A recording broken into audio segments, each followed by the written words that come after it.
ఇక్కడ బావర్చి అని ఒక హైదరాబాద్ లో చాలా ఫేమస్ అన్నమాట బిర్యానీ.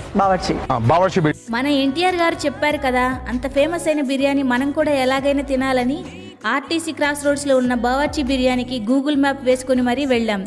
తీరా చూస్తే తింటున్న వాళ్ళు ఎంతమంది ఉన్నారో వెయిట్ చేస్తున్న వాళ్ళు అంతమంది ఉన్నారు. 20 మినిట్స్ వెయిట్ చేస్తే ఎలాగోలా టేబుల్ దొరికింది. ఫస్ట్ స్టార్టర్స్లో చికెన్ మంచూరియా తీసుకున్నాం. టేస్ట్ బాగానే ఉంది, క్వాంటిటీ కూడా పర్వాలేదనిపించింది. Next dum biryani and chicken fried rice తీసుకున్నాం. ఫ్రైడ్ రైస్ చప్పగా ఉంది, పిల్లలకైతే నచ్చుతుంది, నాకు అంతగా అనిపించలేదు. ఇంకా మన హైదరాబాద్కే ఫేమస్ అయిన బిర్యానీ అయితే నెక్స్ట్ లెవెల్ ఉంది, అద్దిరిపోయింది అసలు. చికెన్ స్మూత్గా జ్యూసీగా ఉంది, బిర్యానీ చాలా సాఫ్ట్గా టేస్టీగా ఉంది. ఎన్టీఆర్ గారు చెప్పింది నిజమే, ఆకలి మీద తింటే ఒక్కరే ఈ బిర్యానీ తినేస్తారు. అసలు హైదరాబాద్ అంటేనే బిర్యానీ, బిర్యానీ అంటేనే హైదరాబాద్ కదా, మామూలుగా ఉండదు ఇక్కడ బిర్యానీ. మీలో ఎంతమంది ఈ బావర్చి బిర్యానీ తిన్నారు?